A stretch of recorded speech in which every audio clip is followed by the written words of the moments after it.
ಗಡಿನಾಡು ಚಾಮರಾಜನಗರದಲ್ಲಿ ಮೈಕ್ರೋ ಫೈನಾನ್ಸ್ಗಳ ಹಾವಳಿ ಅದೆಷ್ಟರ ಮಟ್ಟಿಗೆ ಹೆಚ್ಚಾಗಿದೆ ಅಂತ ಹೇಳಿದ್ರೆ ಒಂದು ಕುಟುಂಬವೇ ಈಗ ಬೀದಿ ಪಾಲಾಗಿರುವಂಥದ್ದು.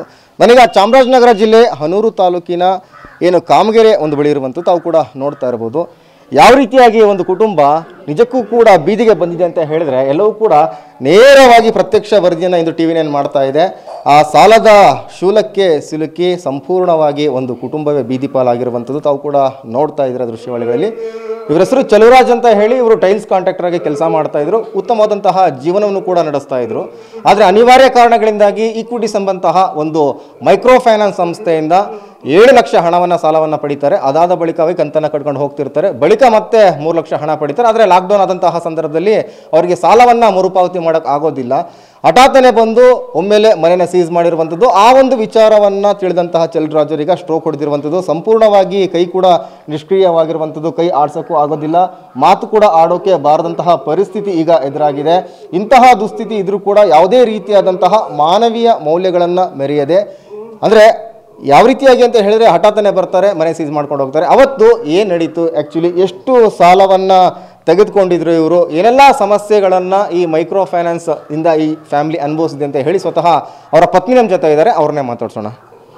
ಅಮ್ಮ, ಈಗಾಗಲೇ ಹೇಳ್ತಾ ಇದ್ರಿ ಯಾವಾಗ ಮನೆಯನ್ನು ಜಪ್ತಿ ಮಾಡ್ತಾರೆ ಆ ವಿಚಾರ ನಿಮ್ಮ ಪತಿಗೆ ಯಾವಾಗ ಗೊತ್ತಾಗತ್ತೆ, ಆಗ ಅವರಿಗೆ ಸ್ಟ್ರೋಕ್ ಆಯಿತು ಅಂತ ಹೇಳಿ ಸಾಕಷ್ಟು ಆರೋಗ್ಯದ ಸಮಸ್ಯೆಗಳಿತ್ತು.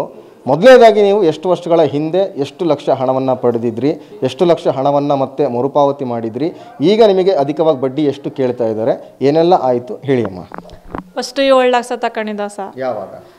2017 ಸರ್. ತಗೊಂಡು ಅದು ಕಟ್ಕೊಂಡೇ ಬತ್ತಿದ್ದ ಸರ್. ಮತ್ತೆ ಚೆನ್ನಾಗಿ ವ್ಯಾಪಾರ ಆಯ್ತು, ಅದ ಚೆನ್ನಾಗಿ ಕಟ್ತಿದ್ದಾರಿ ಅಂತ ಮತ್ತೆ ಬಲವಂತ ಮಾಡಿ ಹಿಂಸೆ ಮಾಡಿ ನಮ್ಮ ಯಜಮಾನ್ರ ಮೈಂಡು ವಾಸ್ ಮಾಡಿ ಮತ್ತೆ 3 ಲಕ್ಷ ಕೊಟ್ಟಿದ್ರು ಸರ್. ಅದನ್ನು ಕಟ್ಕೊಂಡೇ ಬತ್ತಿದ್ದ ಸರ್. ಒಟ್ಟು 11 ಲಕ್ಷ ಕಟ್ಕೊ ಬಂದಿದ್ದೀವಿ. ಮತ್ತು ಈಗ 11ರಿಂದ ಈಗ 14 ಲಕ್ಷ ನಮ್ಗೆ ಕಟ್ಟಿ ಅಂತ ಬಲವಂತ ಮಾಡ್ತಾರ ಸರ್. ಎಷ್ಟು ಕಡಿಮೆನೂ ಮಾಡೋದೇ ಇಲ್ಲ, ಏನೂ ಇಲ್ಲ, ನೀವು ಅಷ್ಟೇ ಕಟ್ಟಬೇಕು ಅಂತ ಬಲವಂತ ಮಾಡ್ತಾರ ಸರ್. ಈಗ ಒಂದು ಗೊಂದಲ ಇದೆ. 11 ಲಕ್ಷ ಒಟ್ಟಾರೆ ಸಾಲ ತಗೊಂಡಿರೋದು, ಅದ್ರ 11 ಲಕ್ಷ ಹಣ ಕಟ್ಟಿದ್ದೀರಾ. ಆದರೆ ಈಗ ಅದನ್ನು ಹೊರತುಪಡಿಸಿ ಮತ್ತೆ ಎಷ್ಟು ಕೇಳ್ತಾ ಇದ್ದಾರೆ? 14 ಲಕ್ಷ ಕೇಳ್ತಾ ಇದ್ದಾರೆ ಸರ್ ಕಟ್ಟಿ ಅಂತ. ಯಾಕೆ? ಬಡ್ಡಿ ಹಾಕಿದ್ದಾರೆ. ನೀವು ಕಟ್ಟಿರೋ ದುಡ್ಡೆಲ್ಲ ಬಡ್ಡಿಗಾಯಿತು, ಮತ್ತು ನೀವು ವಸೂಲು ಕಟ್ಟಿ 14 ಲಕ್ಷನ ಅಂತಂತ ನಮ್ಮನ್ನ ಬಡ್ಡಿ ಸೇರಿಸಿ ಕೇಳ್ತಾವ್ರೆ ಸರ್. ಹಾಂ, ಈಗ ಹಿಂದೆ ಅವರು ಕೆಲಸ ಮಾಡ್ಕೊಂಡಿದ್ರು, ಉತ್ತಮವಾಗಿ ಜೀವನ ನಡೀತಾ ಇತ್ತು. ಈಗ ಮೈಕ್ರೋ ಫೈನಾನ್ಸ್ ಸವಾಸ ಮಾಡಿದ ಮೇಲೆ ನಿಮಗೀಗ ಏನು ಅನಿಸ್ತಾ ಇದೆ ಅಮ್ಮ? ಅದೇ ಆ ಥರ ಸವೇಶ ಮಾಡಿ ಹಾಳಾಗೋಯ್ತು ಸರ್. ನಮಗೆ ಅವಕಾಶ ಮಾಡಿಕೊಡ್ನಿಲ್ಲ, ಒಳ್ಳೇದಾಗಲಿಲ್ಲ, ಒಂದು ಮುಂದರಿಬೇಕು ಅನ್ನೋದೇನು ನಮ್ಗೆ ಆಗಲಿಲ್ಲ ಸರ್. ಅದನ್ನು ತಕ್ಕಂಡ್ಮೇಲೆ ನಮ್ಗೆ ಈ ಥರ ಅದು ನಮ್ಗೊಂದು ಚಾನ್ಸ್ನೂ ಕೊಡಲಿಲ್ಲ. ಬಡ್ಡಿ ಹಾಕಿ ಈ ಥರ ನಮ್ಮನ್ನ ಬೀದಿಗೆ ಬೀಳೋ ಮಟ್ಟ ಮಾಡಿಬಿಟ್ರು ಸರ್. ಮತ್ತು ಇವ್ರು ಸೀಜ್ ಮಾಡೋಕ್ಕೆ ಬರ್ತಾರ ಅಂತ ನಮಗೆ ಗೊತ್ತೂ ಇಲ್ಲ ಸರ್. ಗೊತ್ತಿಲ್ಲದೇ ಬಂದು ನಾವು ಬೇರೆಯವ್ರ ಮನೇಲಿ ಕುಂತಿದ್ದಾಗ ಬಂದು ಕಾರ್ ನಿಲ್ಲಿಸ್ಬಿಟ್ಟು ಒಬ್ಬ ಅಜ್ಜಿ ಅವರು ತೀರೋದು ನೀನು ಸ್ವಲ್ಪ ದಿನದಲ್ಲಿ. ಆ ಅಜ್ಜಿನ ಚಲುವರಾಜ್ ಅವ್ರ ಮನೆ ಎಲ್ಲಿ ಅಂತ ಕೇಳೋದಕ್ಕೆ ಅವರು ಇಲ್ಲೇ ಇದೆ ಅಂತ ತೋರಿಸೋದಕ್ಕೆ, ಅವರು ಯಾಕೆ ಬಂದಿದ್ದಾರೆ ಅಂತ ಕೇಳೋದಕ್ಕೆ ಅಜ್ಜಿ ಸುಮ್ಮನೆ ಕೇಳ್ದವ ಅಂತಂತ ಸುಳ್ಳು ಹೇಳ್ಬಿಟ್ಟು ಏನೂ ಹೇಳ್ನಿಲ್ಲ ಸರ್. ಆವಾಗ ಪೊಲೀಸ್ನವರು ಒಂದಷ್ಟು ಜನ ಒಂದು 30 ಸೀಟ್ ಗಂಟ ಬಂದು ಎಲ್ಲ ಮನೆ ಹತ್ರ ತುಂಬ್ಕೊಂಡು ಆಗ ಹಿಂಗೆ ಅಂದ್ಕೊಂಡು ಮನೆಯೆಲ್ಲ ವೀಡಿಯೋ ಮಾಡಿಬಿಟ್ಟು ನಾವು ಹಾಕಬೇಡಿ ಅಂತಂತ ಕೇಳ್ದದಕ್ಕೆ ಇಲ್ಲ ಹಾಕಲ್ಲ, ಸುಮ್ಮನೆ ವೀಡಿಯೋ ಮಾಡ್ತೀವಿ, ಕೋರ್ಟಿಂದ ಆದೇಶ ಆಗದ, ನಾವು ಸೀಸ್ ಮಾಡಲೇಬೇಕು ಅಂತಂತ ನಮ್ಮನ್ನ ಬಲವಂತ ಮಾಡಿ ಮಾತಾಡ್ತಾ ಸೀಸ್ ಮಾಡಿಬಿಟ್ರು. ಅದೇ ನಮ್ಮ ಅಕ್ಕವರು 2 ಲಕ್ಷ ಕಟ್ತೀವಿ ಅಂದದಕ್ಕೆ ನಿಮ್ಮ 2 ಲಕ್ಷನ ನಿಮ್ಮ ಕಿಮಿಗೆ ಆ್ಯಸ್ ಪರ್ ರೂಲ್ಸ್ ಏನಂತ ಹೇಳಿದ್ರೆ ಯಾರದೇ ಮನೆ ಜಪ್ತಿ ವಸ್ತು ಪ್ರಾಪರ್ಟಿನ ಜಪ್ತಿ ಮಾಡಬೇಕು, ಅದನ್ನು ಸೀಸ್ ಮಾಡಬೇಕು ಅಂತ ಹೇಳಿದ್ರೆ ಲೀಗಲ್ ಆಗಿ ನೋಟಿಸನ್ನು ಕಳಿಸ್ಬೇಕಾಗತ್ತೆ. ಆ ರೀತಿ ನೋಟಿಸನ್ನು ತಮಗೆ ಕಳಿಸಿದ್ರೆ ಬ್ಯಾಂಕ್ನವರು?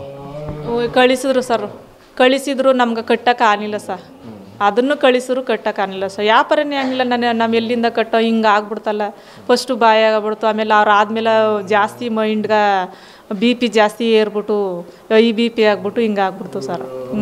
ಆದಮೇಲೆ ಆ ಥರ ಆಗಾಯಿತು. ಇದಿಷ್ಟು ಅವರ ಪತ್ನಿ ಹೇಳುವಂತಹ ಮಾತುಗಳು. ಒಟ್ಟಾರೆಯಾಗಿ ಅಧಿಕವಾಗಿ ಬಡ್ಡಿಯನ್ನು ಕಟ್ಟಿ ಅಂತ ಹೇಳಿ ಪ್ರಾಣ ಎಣಿತಾ ಇದ್ದಾರೆ. ಈಗ ಇದ್ದಂತಹ ಮನೆಯನ್ನು ಕೂಡ ಕಿತ್ಕೊಂಡು ಹೋಗಿರುವಂಥದ್ದು, ಸೀಸನ್ನು ಮಾಡಿದ್ದಾರೆ. ನಾವೀಗ ಬೀದಿ ಪಾಲಾಗಿದ್ದೇವೆ, ನಮ್ಮ ಏನು ಸಂಬಂಧಿಕರಿದ್ದಾರೆ ಅವರ ಮನೆಯಲ್ಲಿ ನಾವೀಗ ಆಶ್ರಯವನ್ನು ಪಡೆದಿದ್ದೇವೆ ಅಂತ ಹೇಳ್ತಾ ಇದ್ದಾರೆ. ಕ್ಯಾಮ್ರಾ ಪರ್ಸನ್ ಮಧು ಜೊತೆ ಸೂರಜ್ ಪ್ರಸಾದ್, TV9 ಚಾಮರಾಜನಗರ.